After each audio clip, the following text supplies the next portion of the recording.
Podcast, where cleanliness is always next to podliness. Now, here are your hosts, Hannah Brooks Olson and Andrew Walsh. Andrew, my mandrew, it is a new year. What are you resolving to do? Oh, wow. You didn't tell me we're going to talk about this. Well, right now I'm resolving to figure out why the corner of my fingernail seems to be infected. You ever have one of those things where there doesn't seem to be any obvious problem, but you can just sort of feel a lot of pressure building up in the corner of your finger and fingernail? It's an ingrown yeah, fingernail. I think it means so. You cut it or bit it weird, and it's poking back into the skin. I, as a chronic nail biter who just wears fake nails all the time now, I used to get those a lot, and now that because I bit them, and I would just it's so uncomfortable. Usually, though, what I do, this is very pertinent to our show, is I will put a bandage on my finger, like a Band-Aid, and I'll put the sticky part right at the part where it hurts and there's pressure, stick it really good there, and then tug it a little bit so it's pulling it away, and I find that helps relieve that pressure, and you wrap it around, and then usually by the end of the day, it's kind of figured itself out. Well, so that's my tip for you. All fair warning and apologies to our audience.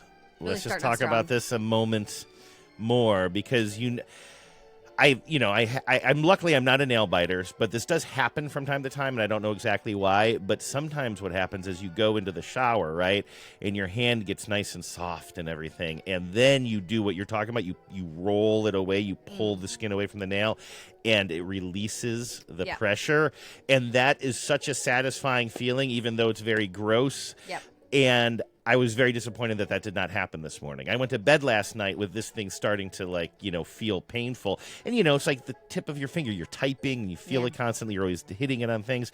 And I'm like, well, tomorrow morning I'm going to take a shower, and that thing's going to open up for me. And it didn't. Instead, here I am with the pressure just continuing to build as we enter the new year. Aren't you glad you asked? Do you have any resolutions? I'm so glad. No. I pretty much every year I resolve to do exactly everything the same, but better. That's nice. just my main resolution. Is I'm like, I'm just gonna keep living my life. But we did start the new year yesterday by, or 2 days ago, I guess, because we're recording this on the 3rd. On New Year's Day, I just we were watching Ghostbusters 2, which is a New Year's movie. Oh yeah, it is. We were watching that, and I just was fidgety, and I was supposed to be taking the day off, and I was like, nope, I have to do something. So I just started plucking the ornaments off the tree. I was just like, we're getting this started.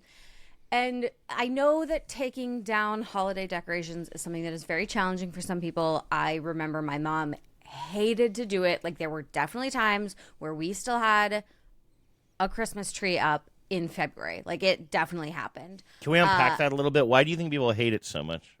I think because it's the end of a season, because, it's January. It's that's not that exciting. You're sort of saying goodbye to your holiday stuff until the next year. There's a nostalgia to it.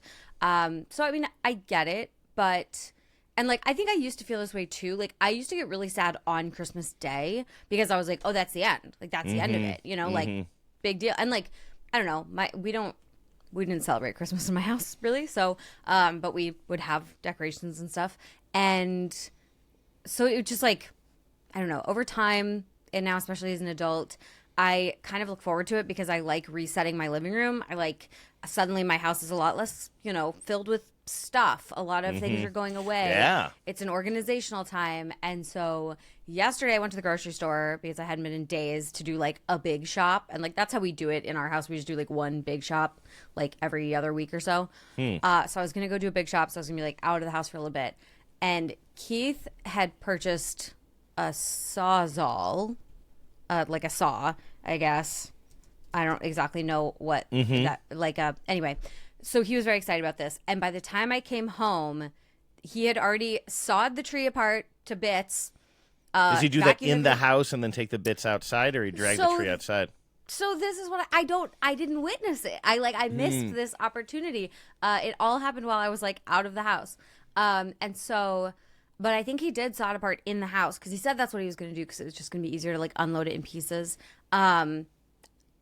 I don't know how that worked. I don't know what the dog's reaction was. It was just done by the time I got there. Or the sawdust situation, because we've talked about this before. We tend to get smaller trees because we don't have a huge living space. But what I'll do is I'll take like clippers, right, like outdoor, like those heavy kind of bow clippers things, and I'll clip the tree. I'll denude the tree. I don't know if that's the right word. I'll just like kind of keep cutting it down smaller and smaller. But I've never used a saw inside the house. I feel like that would create a level of chaos that I'm not comfortable with.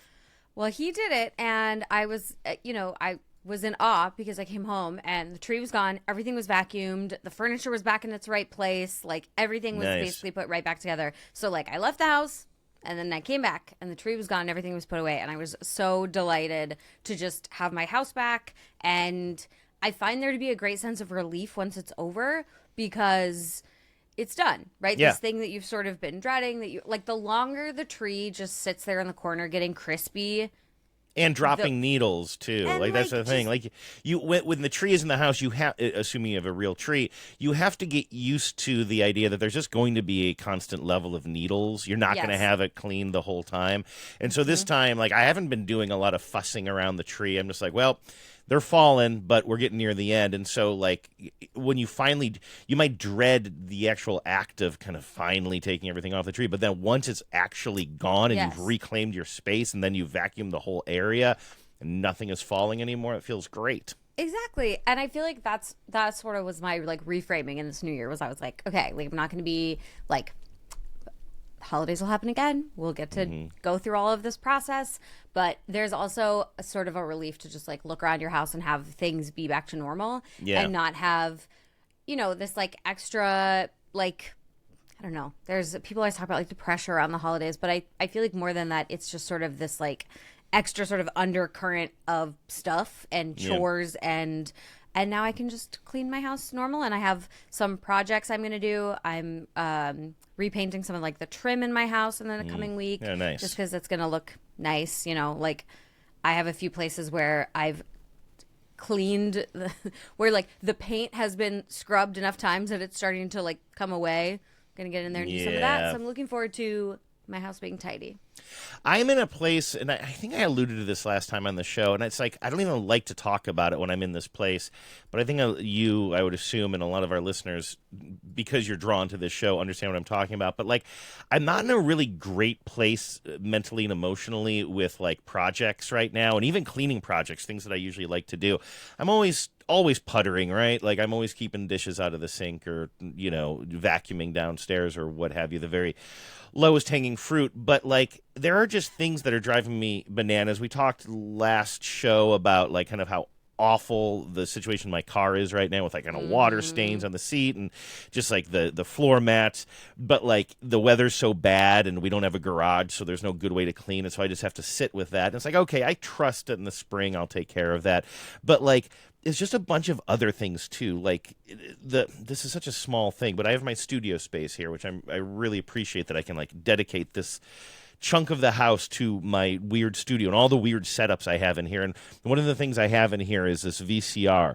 But in order to run this VCR on one side of my desk, I have this whole slew of cables that run underneath my desk/table over to my board, which is in a different part of the studio.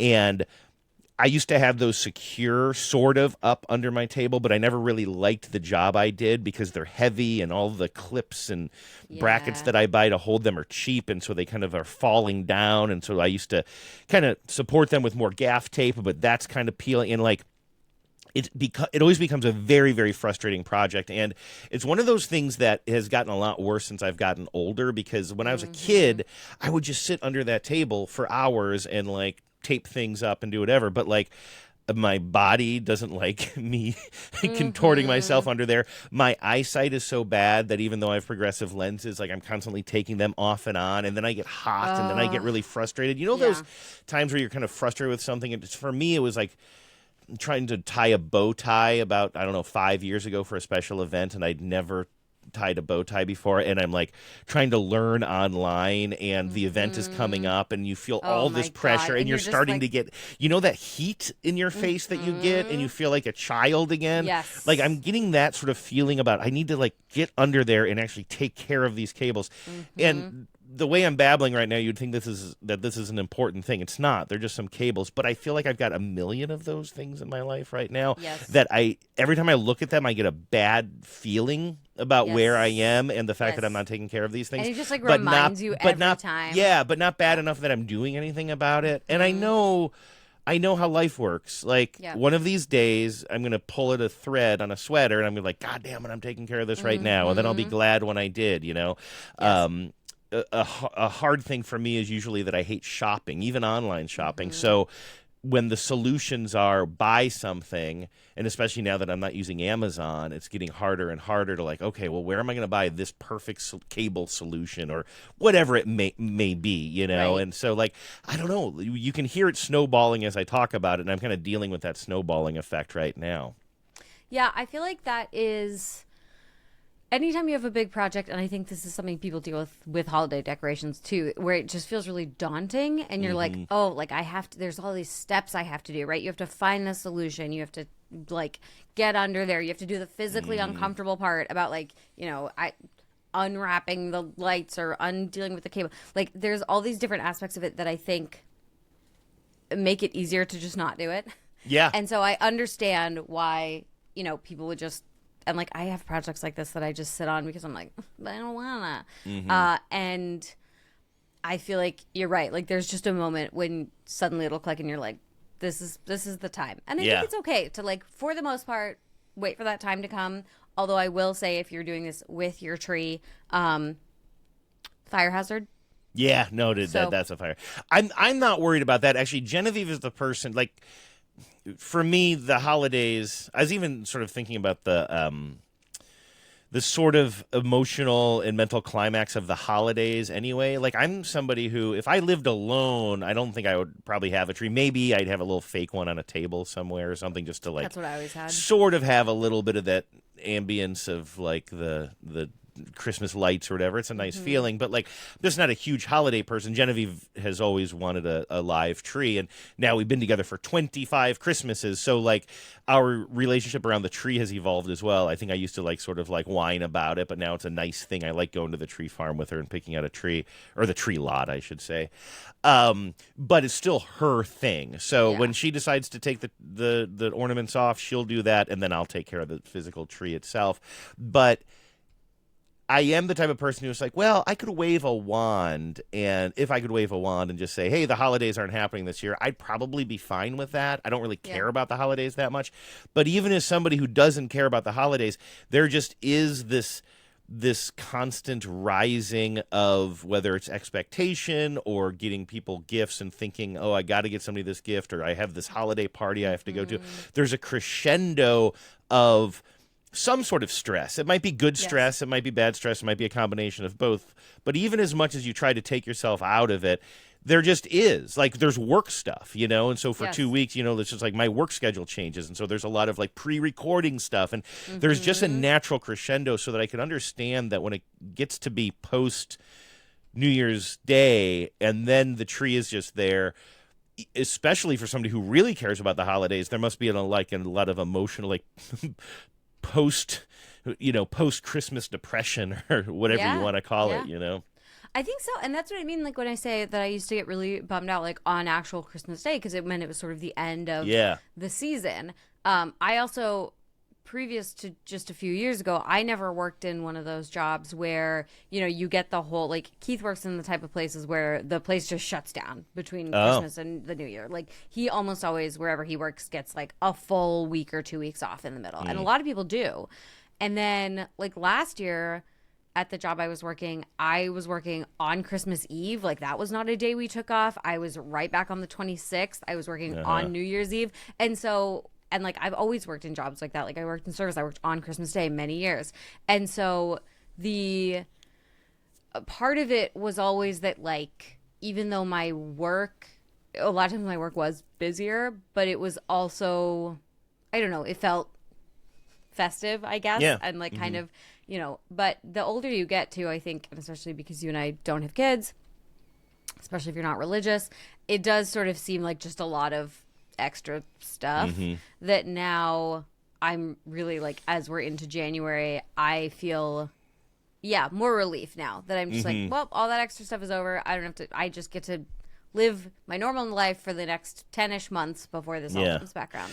I'm really looking forward to that. And the weather. I mean, the one thing is like I'm sort of tricking myself into not tricking myself, but sort of. I'm not doing it on purpose, but my brain has been like, well, now it's already January. We only have like maybe 2 more months of cold weather. I mean, things start to get nicer, at least relative to my experience growing up in a real cold weather state. Like, once March hits, yes, you're still going to have rains and stuff, but you're going to have nice days. I remember grilling outside at one point in January of last year because the weather got so nice just for a day or two. So I'm starting to delude myself into thinking like, oh, also spring is right around the corner, but that's the trap. That's like when you're at one of those, 8-hour, 10-hour work one of those jobs where you start looking at the clock too early and you're like, oh, I'm almost out of here. It's only 2 hours. But then you've basically turned that 2 hours into what feels like 4 to 6 hours because you're constantly looking at the clock. I feel like I'm doing that with the weathers a little bit too much. I know. I feel like I do that too. And especially, I saw someone the other day who posted that it was the baseball solstice, where it was the exact halfway time between the last World Series game and the beginning of, I think, either first pitch or it's beginning of spring training. Probably spring training, yeah. And I was like, oh, this is the day I can celebrate because now we're more than halfway. We're we're already back, baby. Like, pitchers and catchers is starting soon. Yeah. And so that was another way to sort of reframe it. Because it is true, too. Like, I don't know, January is such a bummer of a month. But it is also, it's a good time to go through your stuff, do a little bit of, like, sorting and cleaning and, especially if you suddenly have like a little more free time. Because like you said, you don't, all your coworkers are back who took time off for the holidays and now you're not, double time working up or whatever. So I think, that's what I'm resolving to do is just embrace January and be back in my normal life. And you should make it one of your resolutions to figure out the cable situation under my table here. I'm going to leave that to you. Well, you could call shorter. Keith. That's true. That is true. Together, you guys would be perfect because he is really good at cable management, and you're tiny. So you guys can. I'm going to leave. I'm going to go for a long walk. When I come back, I want it all. Yes, you can get it all fixed. I do have something fun I want to tell you about. First, let me tell people how they can get a hold of us because we're going to be checking in with your guys' voicemails and emails in a little bit here. And the phone number you can call if you would like to join the conversation is 508-469-9274. That's 508-469-9274 or 508-HOW-WASH. You can call and leave us a voicemail. We'll play it on an upcoming show. You can also record a voice memo and email it to us, spotlesspod@gmail.com. We're on Instagram, YouTube. This whole show will be posted to YouTube. Just look for Spotless Pod on those platforms and check out the website, spotlesspod.com. Now, Hannah, speaking of pods, you were on my other podcast, Too Beautiful to Live, last Monday, exactly 1 week ago. Happy 1 week anniversary of your appearance on TBTL, by the way. Thank you. And it was a lot of fun. To anybody who heard that and is now listening to Spotless. That's right. And for folks who did not hear the TBTL episode, you and I did something that I think was kind of fun. We put together our own top 5 lists of most satisfying things to clean.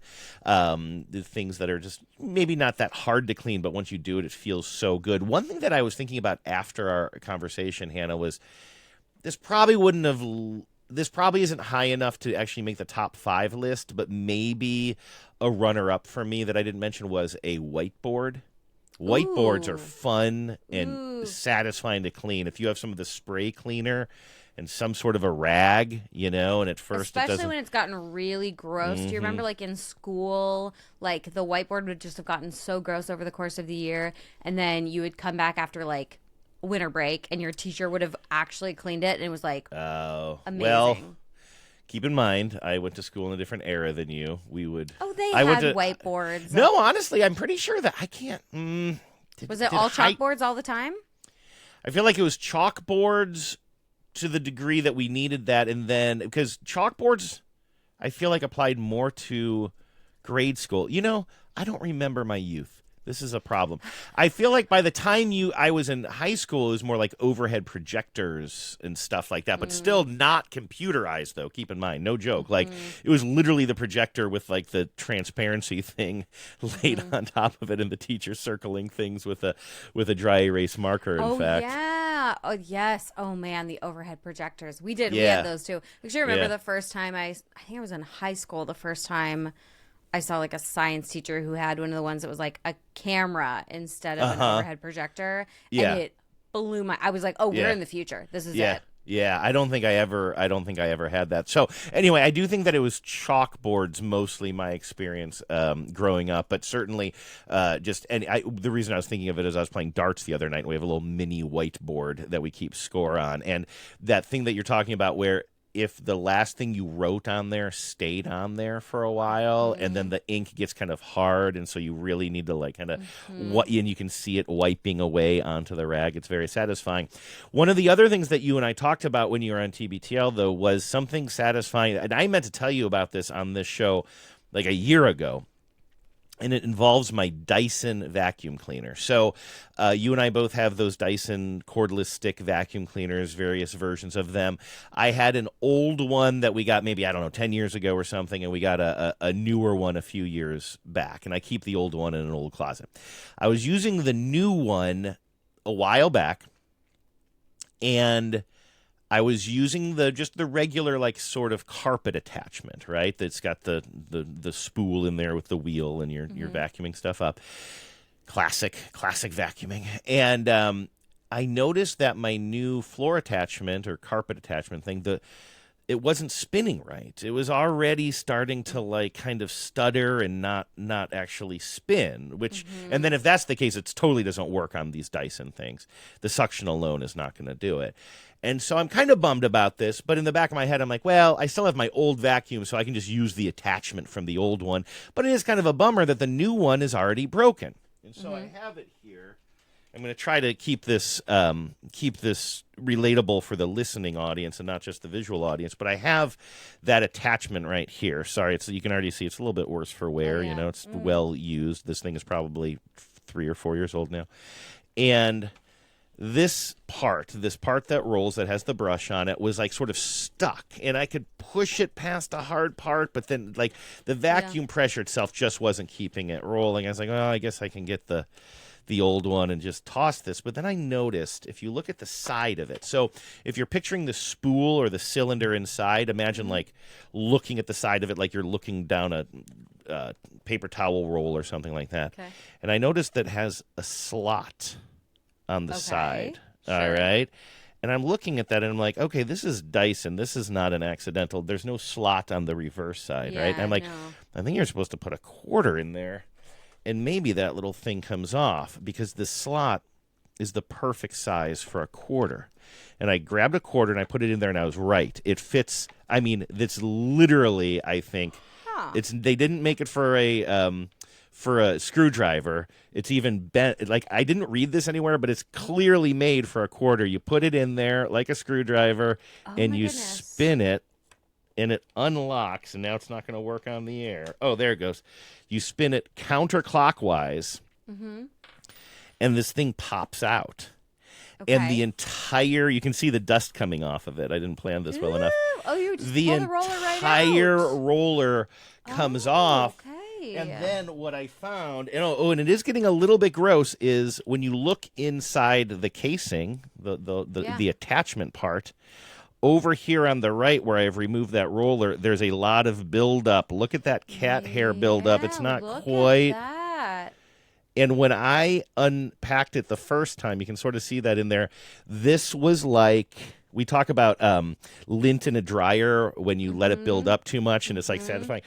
This whole, look at this. I'm actually going to take this out, and this wasn't even bad. This one wasn't even a bad one. Look at all of that, like, really compact. It's like yarn. Cat hair. I'm sorry, it's so gross. But you pop that thing off, and now that it's off, I'm going to get obsessed. I need to put this down and maybe finish cleaning it later. But there, you can just see that what happens is you get a lot of buildup in there where this thing is supposed to spin, and that's why it wasn't spinning. So, and it's made. I love the fact that it's so clearly made to be taken apart very easily, literally with a quarter. Wow. So this is very interesting to me, because when I was a kid, my dad would just have to take a pair of kitchen shears and like cut. I remember he'd give the vacuum a haircut. He'd just get in there and like snip away at the rollers. The ability to take it out is really I feel like I need to do this on mine because mine has been getting a little slow in the rotation. I think you're going to find it very satisfying. And also just notice that when this thing is put together, you wouldn't even be able to get scissors up in there. The problem is that it's up underneath the mechanism. I'm sort of showing you how it slides over top. So the only way to get to it is to take it apart. And again, this is the design of Dyson, right? Like, I know we have some complaints about Dyson, like those weird hand dryers where you have to put your hands down in it like a game of Operation without touching the sides. And a lot of people don't like the bagless because they don't like having to open the canister and it's like a dust bomb. Like, I get that. It is like a dust bomb, yeah. But anyway, I was very, very impressed with that. And the first time I did it, both like it checked all the boxes of one of those kind of very satisfying moments because it was very simple to do. It literally solved a problem. I thought my thing was broken and it actually just needed a good cleaning. It took me seconds to do, but also had a very I need to wash my hands so bad now. But it just had such a clear like look, I'm removing this gunk from something, and having that sort of good. that physical sort of confirmation. That's one of the things we talked about on the TBTL episode was that the thing that makes a cleaning project so satisfying is when you have a clear end result. Whether it is you can very easily see that the thing is clean now and it wasn't before, or there's a byproduct to it like the brown water that's in the hot water expeller thing. The extractor. And so you do like having it's the same with like on the Dyson as well when it tells you that the air filter is blocked and you go into the little side door and you like pluck and it's just like, woo, that feels so good. But this is a whole new, I also love, there is such a fine line between like regular cleaning and, I don't know of another way to put it that isn't insensitive to people with substance use disorder, but like tweaker shit. Like there are times where I find myself just crouched over a project with a screwdriver in my hand, like I'm gonna get to the bottom of this, and all I can think is like, we're on the verge of compulsion here. I have something on my mind that I don't feel like is appropriate to bring up here, but like that is an aspect of that kind of drug use that I didn't quite understand, and I still don't understand it, but that it's related to like that you're going to focus on something. And now, I see so many people who struggle in my neighborhood, in the areas that I hang out, and you'll see somebody hyper fixated on like maybe they have a stick and they're digging in the cracks between the sidewalk and they're getting it super. I'd seen that before, but I didn't kind of put it together that, and again, I want to be sensitive here too, but it's like when I get into my little projects and like entertainment style projects, and I mean, I'm talking about video games here. I'm talking about something I've been doing now, which is digitizing a lot of VHS tapes and then like really organizing them digitally and archiving them. And it's like, I don't know, I enjoy doing it, but I get really, really hyper focused.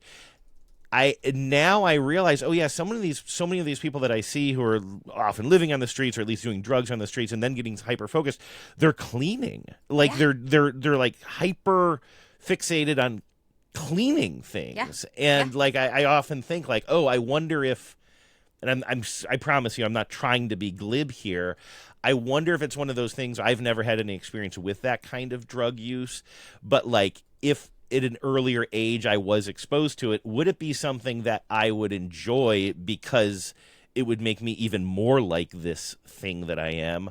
Or is there a reason why it hasn't seemed super attractive to me because that's one thing I've already got going on? And I really don't know the answer to that. And I also regret bringing it up on the show. I mean, I will whatever. I am a million years old and I've lived a life. Oh, you had whiteboards in high school. I don't think you're a million years old. But I will say the first time I ever did a stimulant drug through nasal channels was the first time ever in my life was because I was working in a restaurant and we were doing a deep clean that night. And my coworker was like, "Do you want this deep clean to be even better?" And I was like, "Yes, I do." And he was like, "Cool." And then I was like, Yes, this is great. This is also later how I was diagnosed with ADHD, though, is that my reaction to stimulants was like not normal, which is a thing that is, I mean, that's why I now take a weapons grade prescription stimulant. But to be clear, and this is a real question though, but your brain already would have been what you would describe as maybe a fixation style brain or a hyperfixation style brain, and this just amplifies it more. It's not that your brain isn't there and this drug puts you there. Well, and what it does, in fact, is it helps me stay. What's the best way to put this? So when other people were using stimulants and it was like getting them like excited and they were getting hyped up and they were, like party drug type stuff, I found that it actually just helped me like work better and like focus on things better, because when I'm not taking my regular stimulant, it is actually harder for me to latch on to something. And then when I do, it's almost always something that like is not the best use of my time. Whereas when I am taking a stimulant, it helps me like latch onto the thing I should be doing. Like there's a lot of mornings where the first thing I do is get up and take my Vyvanse just so that I can like, because I'll feel when it kicks in and then I'm like, oh cool, I can go about my day now, as opposed to just like falling down a rabbit hole of historical figures that lived 300 years ago or whatever I'm doing. Yeah, see, that is why I feel like I'm the only person in my 40s who isn't claiming to have late onset ADHD. Sure. That's not, I'm not talking about you. I know that this is something that you've been working with for a long time, but I do sort of feel that like a lot of people in my life are suddenly saying I have ADHD and then like kind of prescribing everything in their life to that, which everybody's got their own experiences. I don't know to which degree everybody is self-diagnosing properly, but I'm like the only person who's like, no, I don't have that, because I feel like it's always the people who are like, well, I fly from this project to this project to this project. I think part of that is a little bit human. I go through my phases. Like I mentioned to you right now, I'm going through my like kind of hyper archiving VHS tapes phase, but it's also called a hobby and I enjoy doing it. Yes. And I will put it down after a few months and I will go on to something else and then I'll come back to this. And I think that's just how kind of hobbies work and the human brain works. But aside from that, I'm not the kind of person who wakes up and is kind of like, well, I can't figure out, do I want to do this or this or this? I want to do something. If anything, I'm not motivated enough to do that. And I like just I'm like the opposite. Like my problem is that I fixate on one thing and I like to get I like clean edges on one project before moving on to the other one. I get a bad feeling when I'm trying to do too many, or if I'm put in a position where I have to do too many things at once, which is actually also a problem, by the way. I think we need to be able to, take into a degree, it could be a problem. I think we just need to all have some sort of balance. Yeah, and I think that's actually what it, like, for me, that's what taking a stimulant has helped me do, is like, oh, I can actually, like, do things that I previously would have thought of as maybe boring or that I wasn't interested in. Like, I can actually fixate on them instead, or, like, dial in on them, like, not even really fixate, as opposed to, again, picking something that is fully, like, is not productive, does not help me, is not useful, is not, but I do think that there is something to the way that, so the other thing I'll say, and then we can talk about literally anything else, but is because ADHD is a dopamine-seeking, like, issue, when you fix something and you get it fixed, that dopamine hit is so good. And so you are chasing that. And so I think when you see people who are maybe living an active addiction, which also has to do with how your dopamine receptors are working, like, that's why cleaning something is because it is a dopamine hit. And so if you, even if it's just, picking moss out of the cracks in the sidewalk, once you get that done and you look at it and there's no more moss in the cracks of the sidewalk, you're like, oh, that feels good. And that's why it's your body, like, seeking an additional dopamine success. Then you look for the next crack to clean. And then it turns out you're a bottomless pit for needing more dopamine, or your brain is out of it and can no longer supply you with it. And then you have to go find artificial dopamine.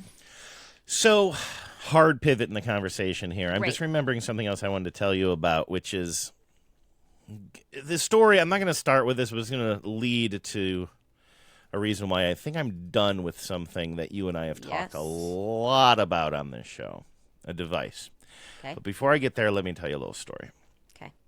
So I've been getting kind of accidentally and not with any kind of direct kind of purpose. I've been like really enjoying taking care of our house plants more and Okay. more. I feel like when Genevieve and I got together, she had a bunch of plants that were hers, and she just took care of them. I didn't really think about them a lot. She had this jade plant, and then I didn't really have much. I think at some point I ended up like rehabbing like an aloe plant, which is a very easy thing to do by just giving a little TLC, and I would just set it in front of the TV and turn on the Learning Channel,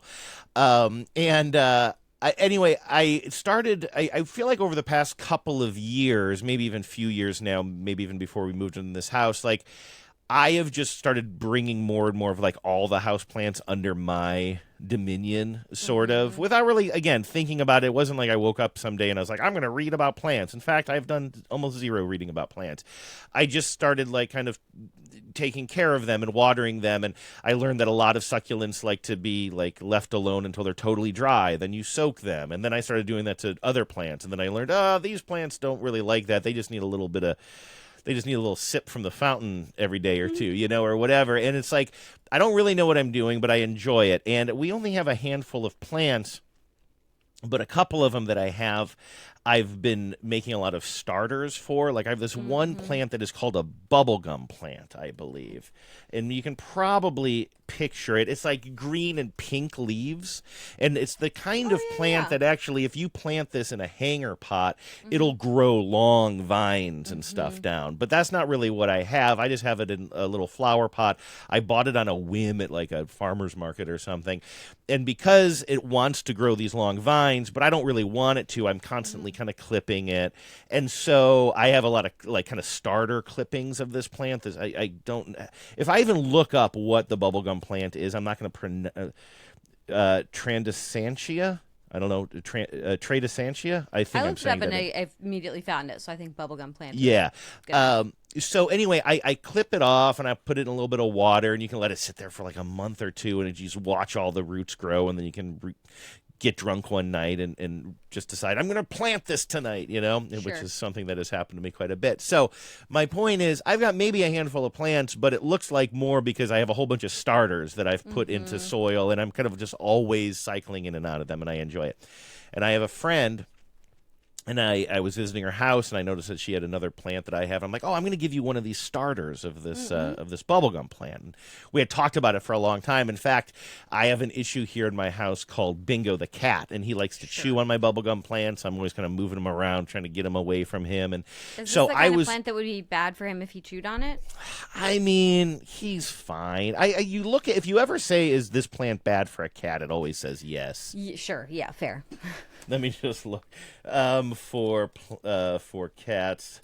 Bubblegum plant bad for cats. It's going to say, of course, mildly toxic to cats. But anyway, so I also, what's worse?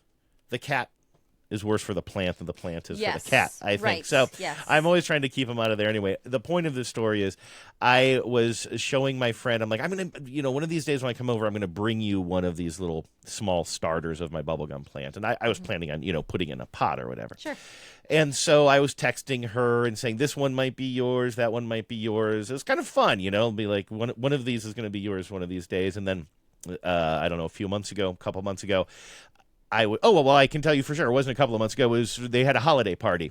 There you go. Like, this is perfect. I have a starter that has been in this little shot glass for a long time. It's got a lot of roots. I'm gonna have a little planting I love giving night. plants as gifts, by the way. I love when my starter, like I've given my starter plants, my clippings as gifts on several occasions, and it's a really nice. I feel like it's a nice thing to do. I've gotten plants too in.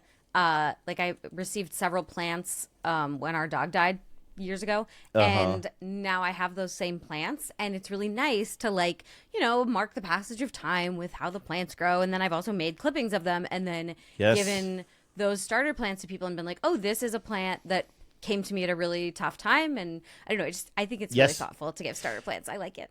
Hannah, that's why I like it too. Somebody came over. So I have 2 plants that were gifted to us. One, a friend of mine who I was good friends with when we were living closer together in a different neighborhood here in Seattle. And I can't remember if it was maybe his new girlfriend at the time or whatever was really into this. I can't, again, remember the name of it, but I think it's called a Chinese money plant. It grows like kind of perfect little circle leaves, so it looks like coins. And he gave it to me. He's a brewer, a beer brewer, so he gave it to me in like a beer stein or whatever. And I liked it. It was cute. And then Bingo knocked it off onto the floor one day and totally destroyed it. And it went down to nothing but all that was left was a tiny little wooden nub.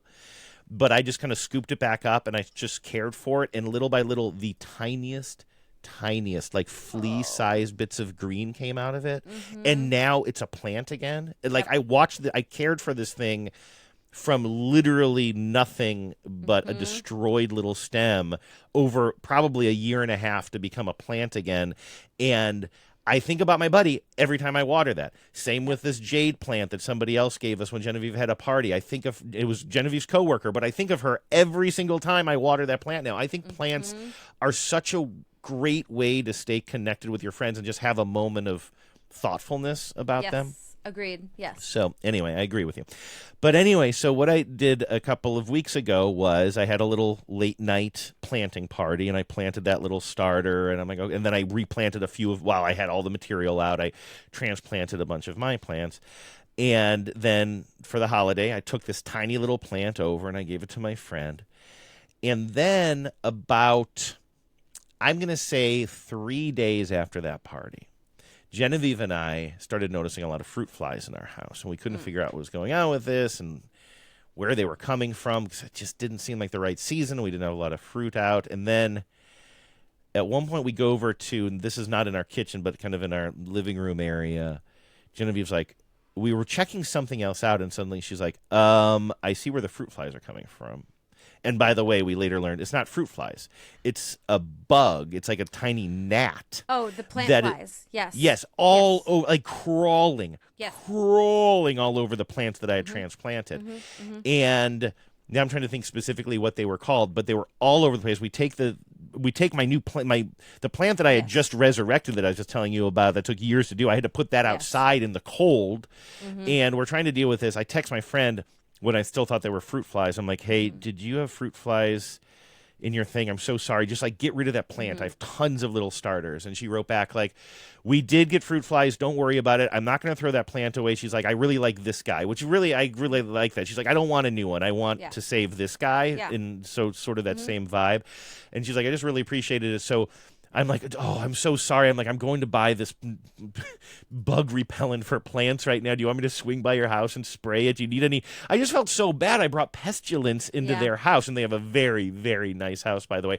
I still haven't I haven't talked to her husband about this, who's also a very good friend of mine. We know them both very well. They're like family, but I have a feeling that he's probably not quite as cool with the fact that I brought pestilence into his house as she is. These little plant flies that you're describing. So we've had them in our plants. They're little like gnats. They're fungus gnats, I think. Yes, that's what it is, fungus. They like feed on the roots of the plants. So what you have to do is to get rid of them, you do a couple things.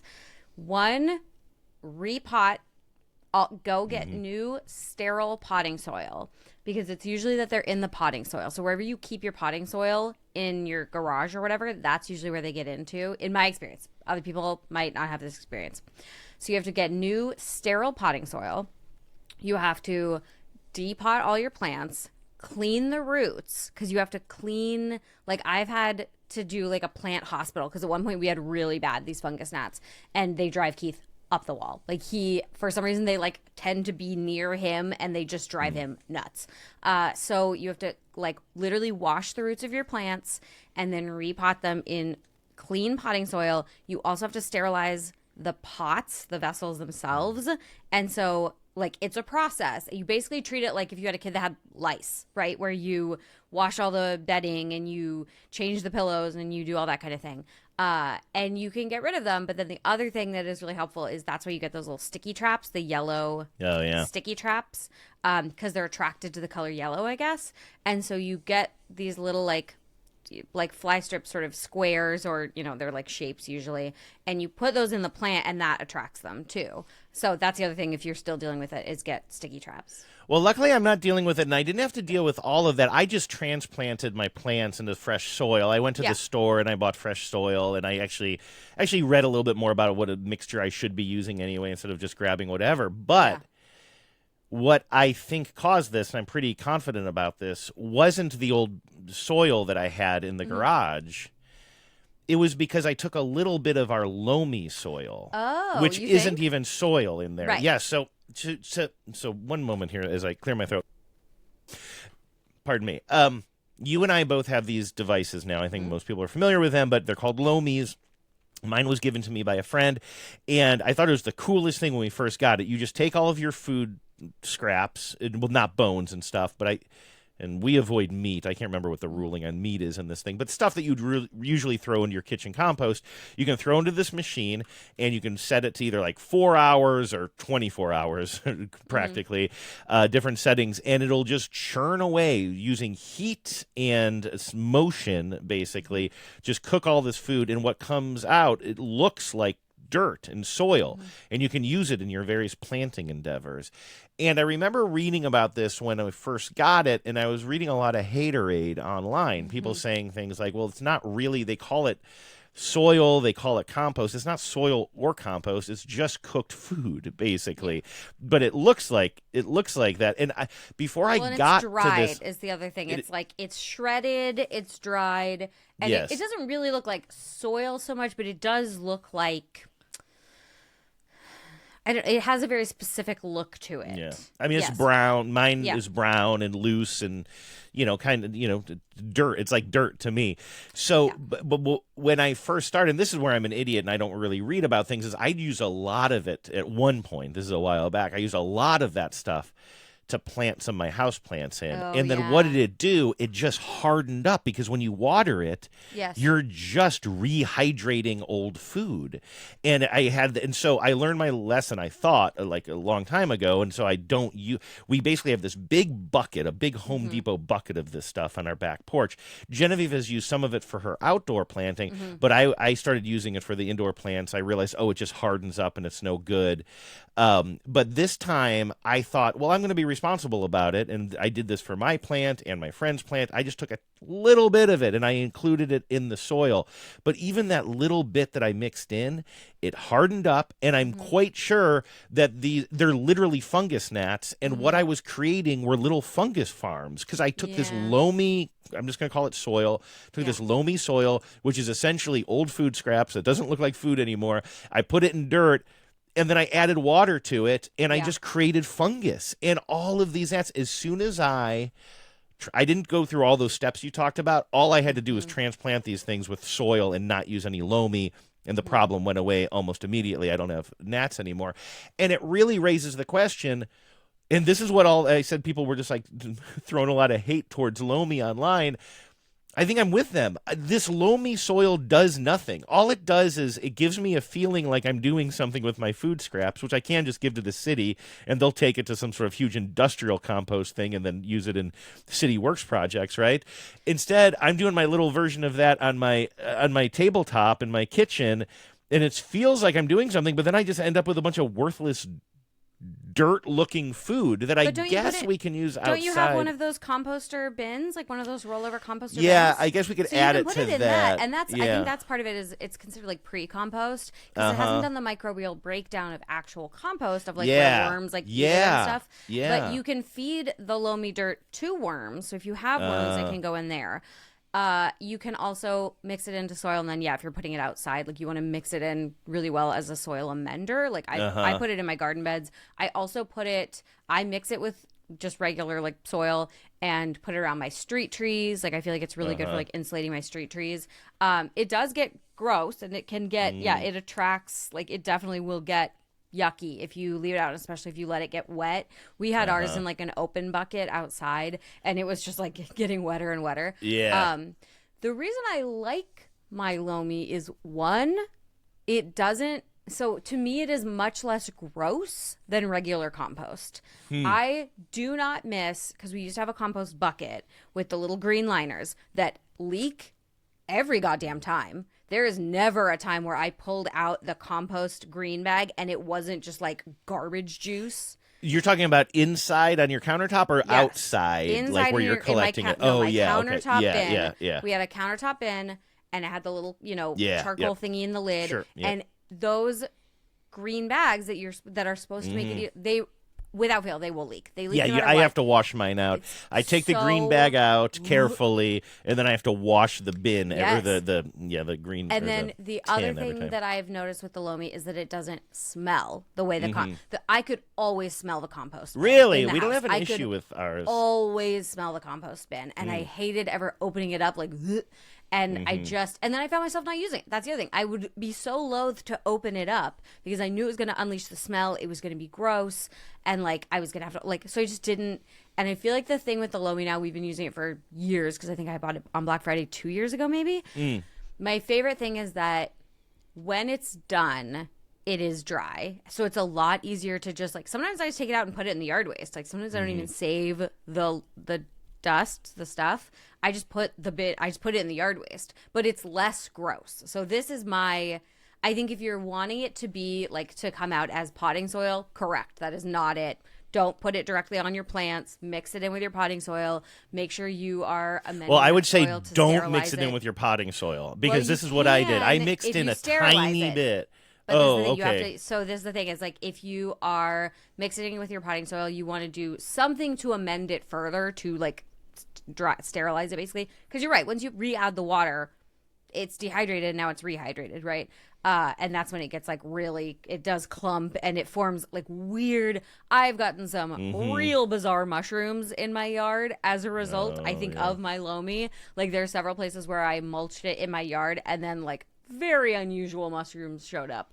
But I think if you, I wouldn't use it in indoor potting soil at all.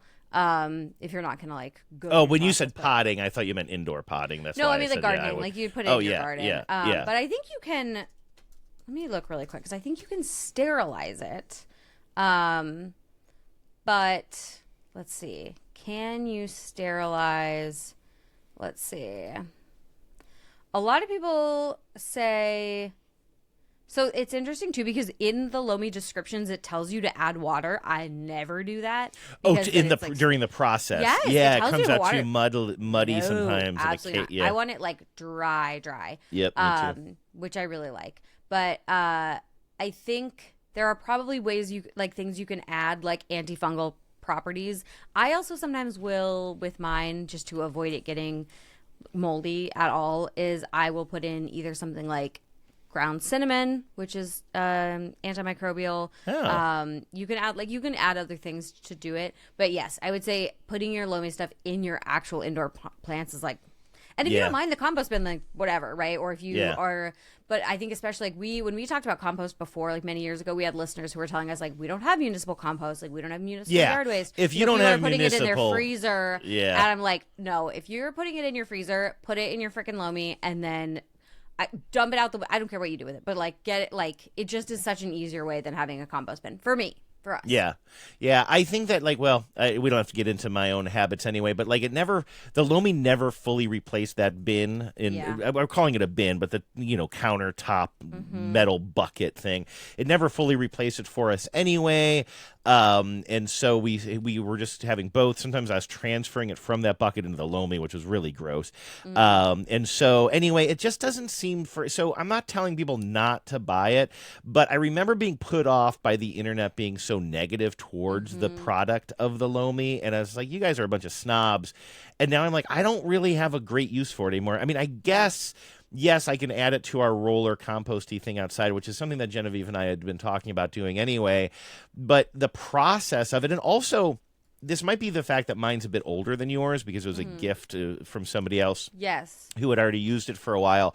But we got to a point where it's we have to change I started keeping track of how often I have to change the filter, which is the filters are this loose coal stuff, which is a pain in the ass to change. Yeah. And we have to do it more and more often because you mentioned that there's no smell, but it does start to smell when that charcoal gets old. When it's going, yes. And we're starting to do it more and more, and it's also not cheap. If you buy it from loamy. It's like something like $45, and I realize it's no. like $45 for about 2 months or something. So then, like, how much money am I putting into this quasi-useless, dirt-looking stuff? And I'm just like, I don't think, even for somebody like me who's so process-oriented, like, it was really part of my kitchen puttering, right? I have these hard-to-make ice balls that I make instead of ice cubes, but it's just part of my puttering, and I like them better or whatever. And so loamy fit nicely into me caring about shit that doesn't really matter in the kitchen too much. Yes. But I think I'm just done. And first of all, and I also really enjoy having the space we reclaimed. I took it out of the kitchen for a while, and I threw it into the bottom of a closet where, like, I've just forgotten about it. And I like not having this huge thing sitting on my kitchen table at all times. It is large, and it does need to be plugged in. So wherever you have it, like we have it on our kitchen counter, and it's fine. It's not like hugely in the way. I know they've made much smaller ones now than you and I have even. Yeah. And I also know that they have been like working on how it gets processed or whatever. But yeah, I mean, I think a big issue with the loamy in general is the advertising where they made people feel like it just made compost, and it doesn't do that because it doesn't go through the actual processes of compost. But if you are a person who has like an outdoor compost or you have municipal yard waste, you know, it is like, for me, it's a less messy way to deal with that, because I cannot stand the compost bin. It just grosses me out. And like ours is mostly just like coffee grounds and like fruits and veg rinds, and it does cut down on our garbage output overall. I also really like it for cleaning out the refrigerator. When we have leftovers that have gotten icky in the refrigerator, I will clean out everything all at once, put it all into the loamy, and run it right away. And like, I don't have to deal with like, how often are you getting? Another thing for me was I was starting to get, and again, this might just have to do with the age of it, and maybe it's losing whatever the you had parts patina issues was. too. You had like the fan and stuff. The too. fan did break, and so we did fix that. But the actual bucket itself, the heavy metal loamy bucket that you pull out, I found more and more that it was I had to like kind of do a clean on that after several uses because it was like caking up and like getting to the point where the device would not turn through the little passageway it needs to turn through because of the way it's built. And so like I had one, you know, I think maybe I made the mistake of putting too much rice in there or something, and rice turns into glue. And so there were several times in a row where I had this loamy bucket like soaking in my kitchen sink for literally a day and going in there every couple of hours trying to unjam it. I'm just like, it's not worth it to me anymore. Like I'm thinking, I think we're probably done with this thing. When you think about the counter space, the bullshit of it, and the fact that I feel like less and less, the product is less and less useful for me, but I still do have a completely full Home Depot bucket of this stuff too that I'm sure Genevieve will use in the yard this spring. I was gonna say, just put it in your compost tumbler now, and by the time you get to spring, it'll be like it's already like pre-chewed. What I should do is I should get obsessed with compost, because that's the type of thing that I do get into. But I was telling you before about plants, like I did it very unintentionally, kind of started taking care of my plants. And I'm always, and I don't know why this is, I'm always loath to like read the proverbial instruction manual. I have a feeling that if I started to actually care about compost, and like you mentioned, we have one of those like kind of drums, a smallish drum outside that you can rotate to kind of mix up your compost. Vives and I never really learned how to properly use that. We know it's supposed to be a mix of some dries and some wets in your kitchen compost and other things. I'll bet you, and worms, as you went down a whole worm project, a wormhole, if you will. I'll bet you if I read more about it, I could maybe use that loamy soil more, or the loamy byproduct more usefully by integrating it into that, were I to become Mr. Compost, which I'm not ruling it out, to be honest with you. It was a big hobby for my dad for many years. He and his worms went through some stuff together. Really? So you come by it honestly. Yeah. Yes. I remember coming home from college one time, and my dad was out on the back porch, and he had like a black tarp laid all along the back porch, and he had he was cleaning out his like 3-tiered worm bucket. And so he was like, I was like, can I help you? Like, what are you doing? And he was like, yeah, will you go through and just like kind of just comb through and like find the worms, and like when you find the worms, can you just move them over to here? And I was like, Wow. That wasn't really what I was intending on doing today, but okay. So, we're just picking worms. But, like, it is, it is kind of a project. I had my worms going for a while, and I loved them. And then climate change made it hard because the time when we got historic high temperatures and we did not have any kind of cooling in our own home, and we all felt like we were dying because it was in the triple digits for multiple days in the Northwest. My worms got cooked because I did not have a place to put them. There literally was not a single place on my property where I could put them that they wouldn't be baked. Like, it was just impossible. And so then I never got, maybe I'll get back to it this year and put my loamy output in there. But yeah, compost is one of those things where, like you said, if you don't like to read the instructions and you don't like to read up on it and you're not trying to, like, really learn your way around it, it's very easy to make a lot of mistakes. Like, a lot of mistakes. Maybe I'll make that my New Year's resolution. I don't really go in for New Year's resolutions, but maybe that you have piqued my interest on that, even though I know we've talked about it a lot. I've never really felt the need, but it does sound like, especially if I'm saying goodbye to my loamy. Do you know who's really into worm farming, by the way? This is going to be very random. I learned this when she was on our show a couple of years ago, TBTL, and now I'm thinking we need to have her back on. Paula Poundstone. She actually sells, here, I'm going to hit play on this video. I think she sells her worm casings. Paula Poundstone. You know, a lot of people think I'm kidding when I say that I'm a worm farmer. I'm not kidding. Here, Wendell, show my, this is one of my worm bins. She's got a big bin full of dirt. They don't count off that well. There's probably about 1,000 worms in there. Whoa! In fact, if you write to me at paulapoundstone.com, I have for you the How the Heck Does She Do It package, where I send you a pound of worm waste for your garden and a video showing some part of my worm farming process and introducing you to the worm that I name after you. Now, a lot of people think that's fake too. They go, you can't talk to worms. Worms don't come when they're called. You know what? That's because you're not doing it right. Yes, they do. Watch this. You take a tube like this. A big tube in her hand. And you put it in there. And it's like a really long... wrapping paper tube, sort of. You know what I mean? Like a Christmas wrapping paper tube or something. It's longer than that, though. Carol!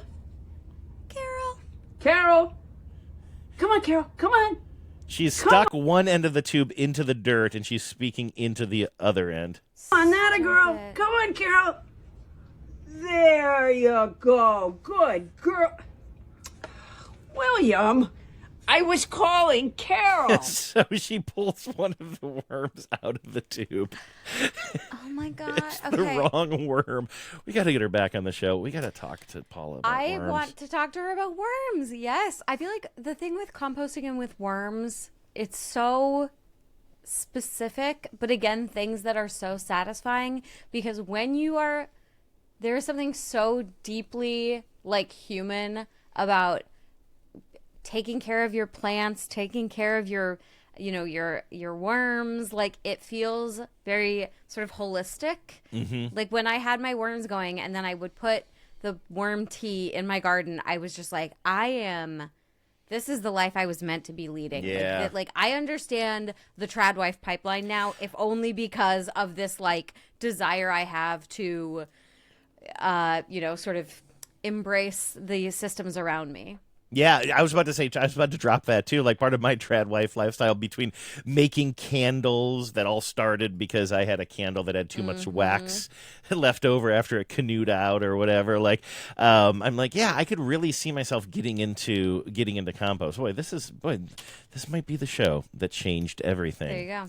I want to play at least one voicemail from a listener here. So a couple of things for the listeners to know. A couple of shows ago, I think, I had mentioned a scene in Pride and Prejudice where the character, I want to say Elizabeth, I've gotten a lot of things wrong on this, near the beginning of the book goes... Surprised you're just diving into this willy-nilly here without the Cliff Notes.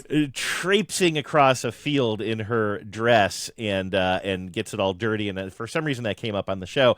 And I had called on listener Stephanie, who has done literary readings for us on this show before because she wanted us to, I think, diagnose some sort of cleaning scene in a book.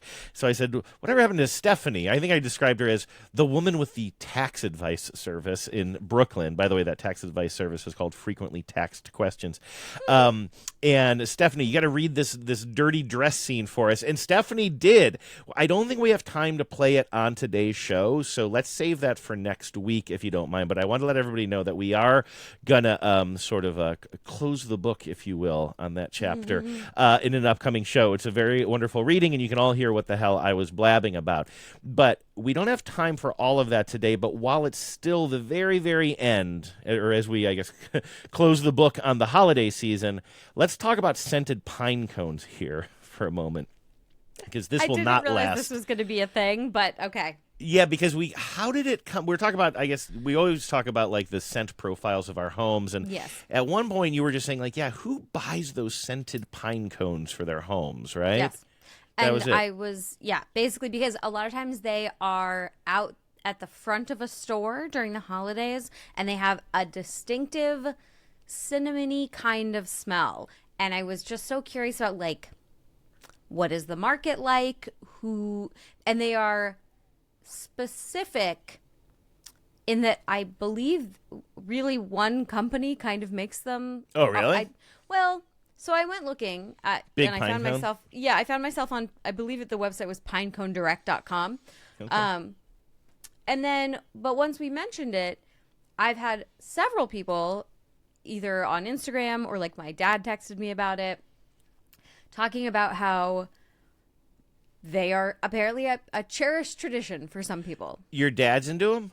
Well, he sent me a picture that he was at Winco or whatever, and it was like, scented pine cones are on sale. And I was like, dope. And then my mom was like, I love how they smell.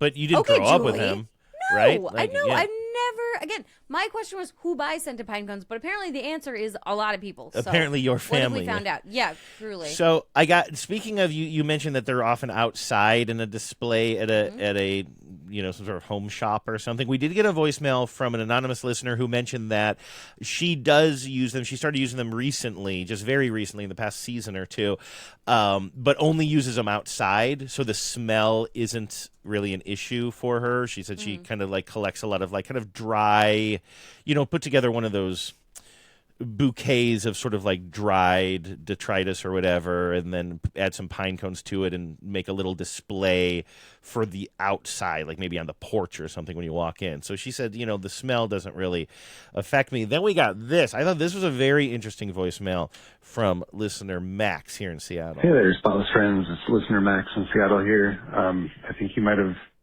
given me listener number 007, even though I said I preferred to remain clandestine.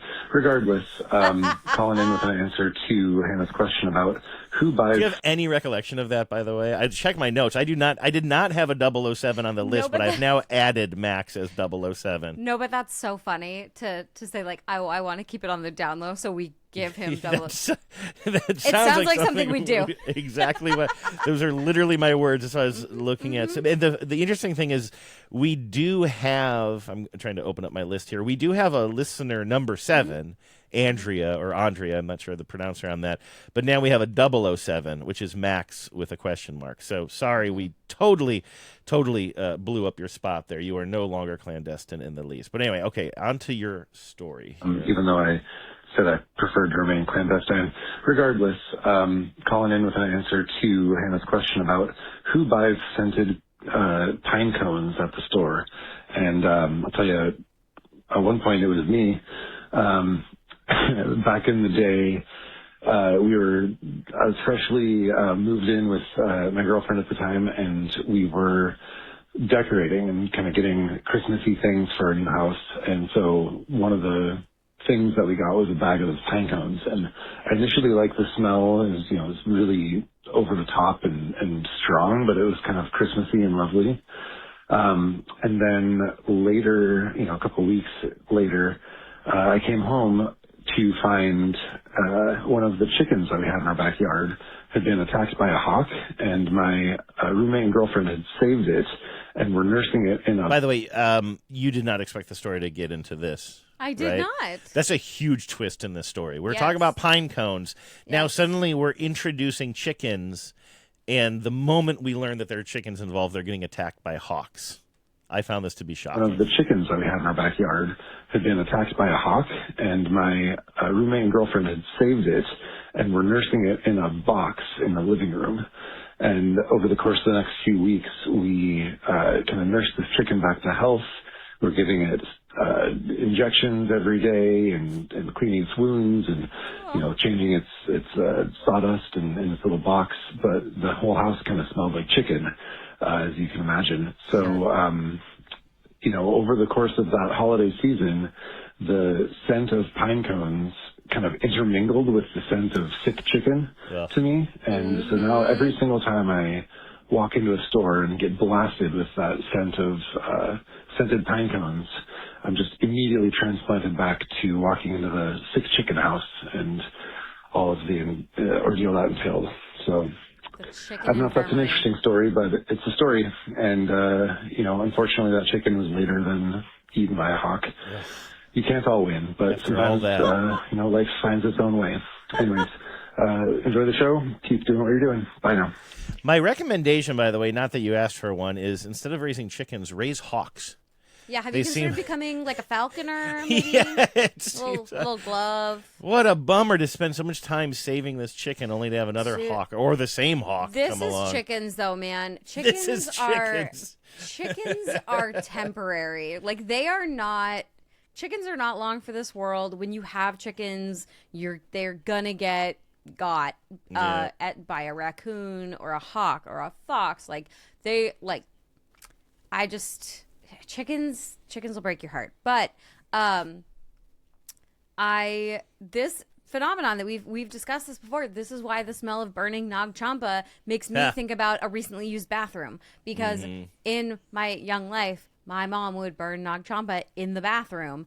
And so now, to me, they're the same smell. My brain has linked them together, and this does happen. I, for the longest time, could not smell tea tree oil without thinking about a sick guinea pig, because we had a guinea pig when I was a kid that had a little fungusy patch, and my dad treated it with tea tree oil. And so then I was just like same deal. I just could smell the, cedar shavings or whatever the guinea pig lived in, and it just brought all these memories with it. So that is very real. I do invite Max to maybe if it's a bother at the holiday times, maybe try and reassociate the pine cone scent with something better. You can retrain your brain in that way. If not, really good story. Love this very much. And I do feel that the Venn diagram of people with scented pine cones and people with chickens is very small. It's the overlap. I think chicken people and scented pine cone people are probably similar people. Oh, similar. Oh, yes. I thought those two circles were just going to barely be kissing. No. I feel like scented pine cone people are chicken people. Yes. Oh, wow. I have this totally different. I have scented pine cone people to be more like my folks who just live a very intensely suburban, non-crunchy lifestyle. But it's rustic. That's, I think, the guess thing it for is me a about little scented rustic, pine cones. Is but it's very faux rustic though. For me, so my stepmom has a lot of their house is nice, but it's not every. Actually, they have I was very happy to see that they have a living plant, but so all of the plants are fake. The candles are fake. There's a lot of fake candles, those things with the little, it looks like a little light and a flick. I don't appreciate fake candles. I don't like them. So to me, I don't know that they have necessarily, maybe I'm talking myself out of this. I don't know that they have any fake pine cones or the scented pine cones, but I feel like that's the thing. If you go in their house, it's very cozy, but very suburbanly faux cozy. Yeah. It really is cozy, but you know what I mean? It's fake plants and just you kind of got this big, how some restaurants you go into, but this is not really applying to my folks. If they were to hear this, it sounds very insulting. I don't mean it that way. But you ever go into some new restaurant and it's clear that they just went to some sort of restaurant wholesaler and said, give me the TGI Fridays. As far as decor is concerned. And it's funny when it doesn't really match the type of, like, there was like this noodle place, this Asian noodle place I used to go to on the Ave all the time here in Seattle that I really liked. But it was clear that they just bought one of those huge servings, boxes, whatever it is, of just like Americana, because I remember like slurping my noodles next to a sign that said like Cowboys parking only, and it was like so clear that they are not Cowboys fans. They don't give a shit about the Cowboys. Like, it's like the whole aged wood, yes, tractor parking around back, right. You don't have that as being sort of the fake pine cone, or I'm sorry, scented pine cone. I feel like scented pine cones, they are quite rustic, and it feels like the kind of thing that, again, like a homesteader would have, right? Okay, or that like a, but maybe I'm incorrect about that. I think I'm wrong. I mean, well, so far we have one sort of data point on it, and yeah, and so I guess I'm still a little curious who buys scented pine cones and what are you doing with them. But it's just such a funny thing. And like I tried after our last show when I was thinking about this, I tried to do like research to find out more about scented pine cones. What's the history of them? Why are scented pine cones? Could not find an answer. And what is Tekka Industries doing? And what does it have to do with this chair? And who is this person? No, I think the best I could answer was that a pine cone, because of the way that it is shaped, is functionally a natural diffuser. And so if you put essential oils or something into a pine cone, it seeps in and then it disperses the scent, and people have just been doing that for a very long time. You got me convinced. If there's more information, I'd love to know. Okay.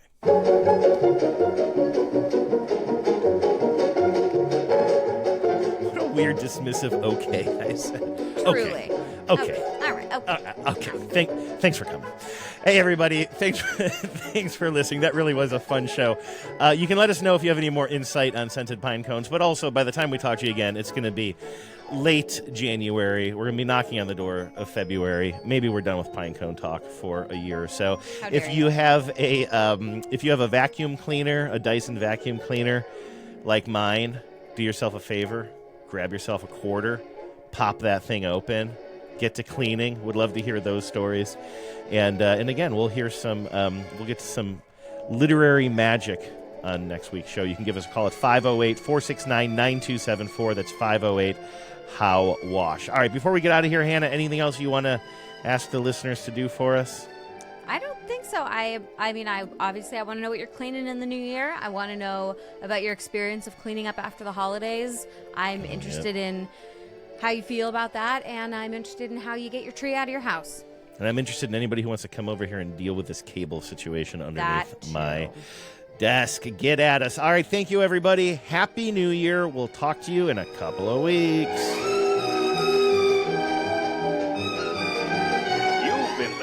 To the Spotless Podcast. If you have a question for Hannah and Andrew or some cleaning advice, call the Spotline at 508-HOW-WASH. That's 508-469-9274. You can also email them at spotlesspod@gmail.com. We'll be back soon. But until then, always remember, life is messy, but it doesn't have to be.